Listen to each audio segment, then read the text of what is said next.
Today, I'm discussing a question that I received on social media from one of my wonderful followers that I love so much and really appreciate the interaction. It just makes this all even more special, at least to me, and hopefully more valuable to you.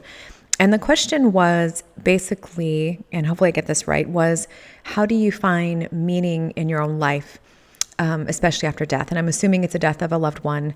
And basically how you find meaning after that. So we're going to be talking about that today. Hi, my name is Abigail. I'm here to normalize these conversations and education about death and dying so we die better at the end of life and continue using death as the valuable tool that it is to create more meaning in our lives.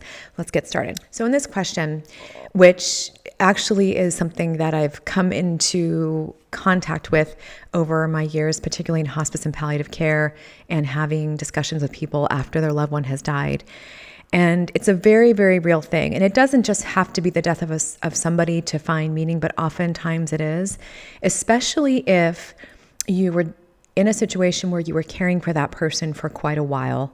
And, that kind of was your thing for, a certain number of months or even years. I've had situations where, in couples where, a partner was the main caregiver for years for somebody. And then when their loved one died, they were really at a loss as to what would bring meaning into their lives and how they could actually create meaning in their lives. And they just kind of were at a loss, and it just really shifts with your identity and shifts with your reality. And it can seem like a very tough place of despair, and it can seem like it's a very hard thing to come out of. So what I first want to say is, I never want to assume that anyone has this amazing relationship with a person that died, with a loved one that died, because oftentimes our relationships can be very complicated. So, you're dealing with those complex type of issues. So even though someone may have had a relationship that was maybe complicated, maybe challenging with a person that died, feeling the despair, feeling the lack of meaning, all that type of stuff can even be a little bit more complex, and the grief can be a little bit more complex because they're grieving the relationship they could have been, in addition to the loss of that person, the loss of their identity from being their caregiver, all these things. So these things are very, very real. So it's really important to process all that stuff, especially if you can join any online groups or any other groups that are with other people who are dealing with grief. It's really important because it's very hard for anybody to understand unless they've been in it, especially if they're kind of in it as you are right now. So that is one thing I really do highly encourage, is to try to get some, join some bereavement groups, grief groups, things like that to really help you. But I want to talk about creating meaning because there are a couple things that you can do. So one thing is first just, again, acknowledging what's going through your system and acknowledging that you could also be in a freeze state, especially if you're feeling and maybe labeling yourself as lazy. Maybe you're not taking quite good care of yourself as you usually do, or maybe you really haven't done that in a while because you were caring for your loved one. And, maybe that is something that you hope to work on, but you just don't have the motivation to do it. This is all super normal, and it's really normal to really wake up most days and not feel like doing much of anything. And have waves, especially where some days are worse than others. Totally normal, totally healthy, and something that you, again, need to process. And I will always say, make sure you talk to a qualified professional, make sure that you're in some kind of, if you can't do that, join some kind of grief group, because there's so much for you to process. But I want to stick to how we create meaning. One very simple thing you can do, especially as it relates to your loved one that has died, is to do something in honor of them. This is why people, really it's important for them sometimes to have a certain celebration of life, or, many people, start a foundation or some kind of tribute to their loved ones. Now, you don't have to go and start a whole 501c3 if that's not your jam. That's, quite a bit of work. I did it myself, and it can be quite a bit of work, especially if you're doing it on your own.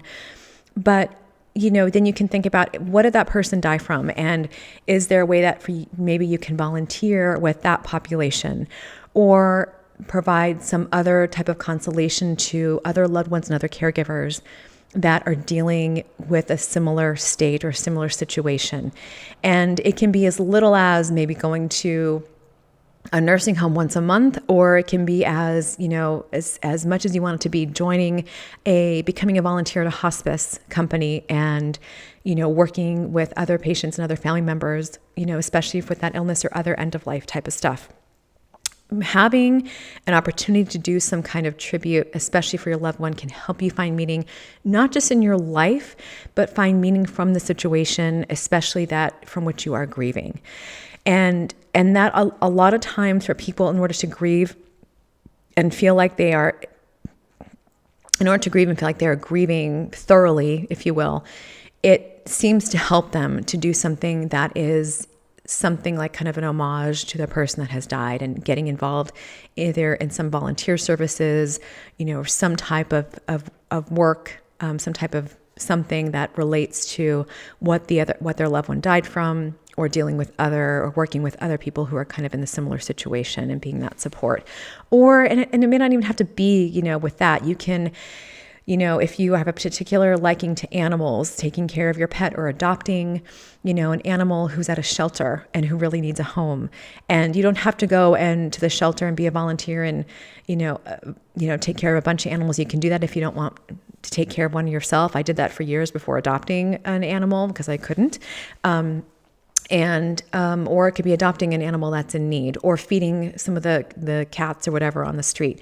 So you can apply it to something else, not outside of, your own situation, as it relates to your loved one who has died. So that's an example of doing something, again, we did an example of what you can do as it relates to your loved one who has died, and something, that relates to something outside, but also giving you a sense of purpose and a sense of meaning throughout life. The one thing I will say is, especially when you're in a situation where you just feel like you're really kind of lost, you're not doing anything, but you have a couple things in mind. A lot of times we might have a couple things in mind as to kind of what can give us some meaning or make us feel like it can give us some meaning. Even in a case where we might be limited physically, or, for some reason we don't really want to go out as much, we can do a blend of, offering some moral support, whether it's through the phone, talking to somebody, or again, adopting a pet or something like that. But, so if you have a couple of those thoughts, you're like, I could try a couple of things, then all I want you to do is pick one day where you commit no more than 10 minutes. And I'm talking like no more than 10 minutes. And if you think you can do 20, just do 10 minutes. If you think you can do 30, just do 15 minutes.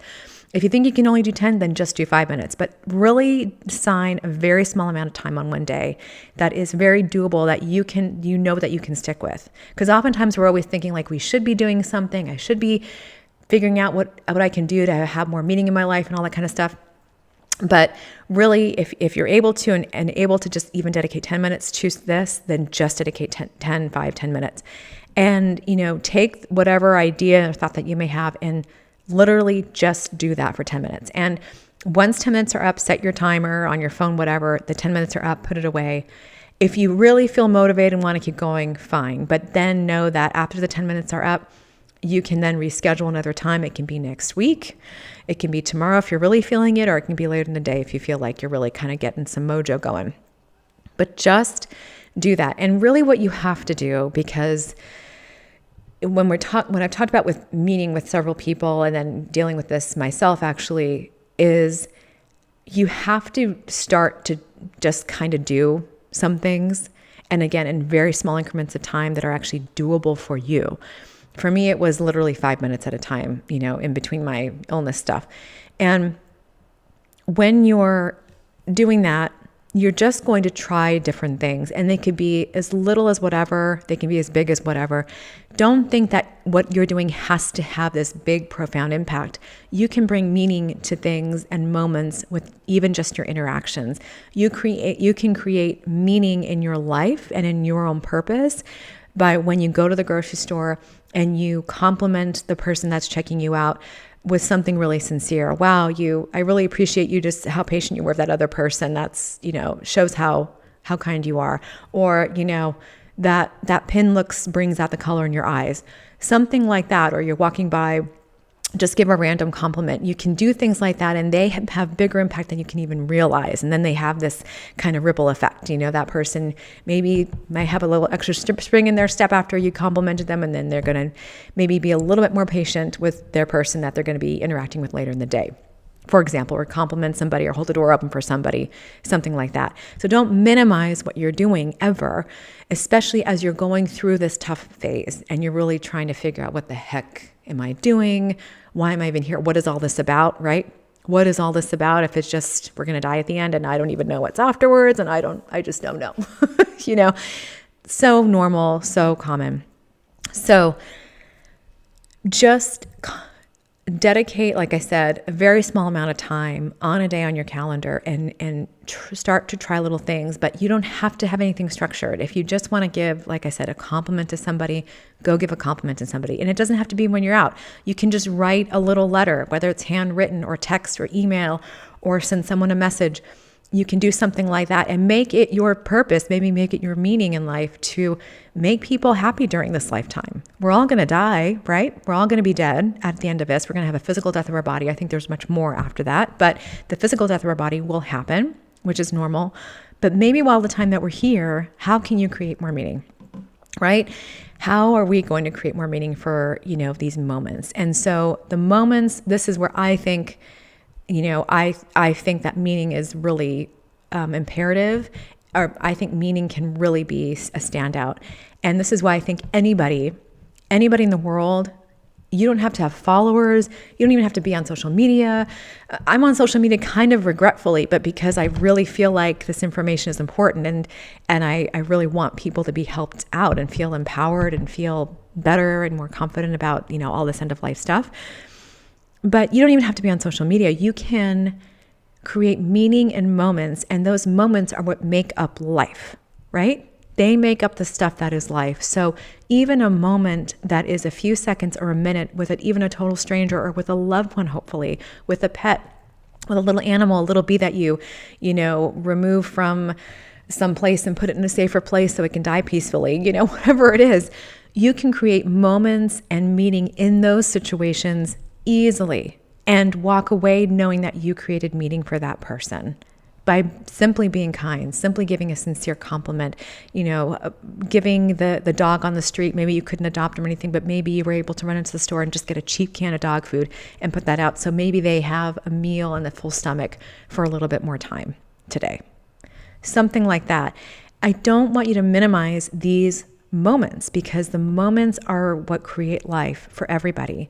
So you don't have to have 1 million followers to create a huge impact. You create impact wherever you are and whatever you're doing, regardless of the number of followers or anything like that. You create your impact and you create your meaning, and you create that meaning not only in somebody else's life, but in your own. I hope this is helpful. I know some of it's a little bit airy, but hopefully this is giving you some kind of guidance. Let me know if you have questions or if you want me to expand on anything else. Thank you always for your questions. I always love them. Bring them on. We'll keep this going. All right. Take care.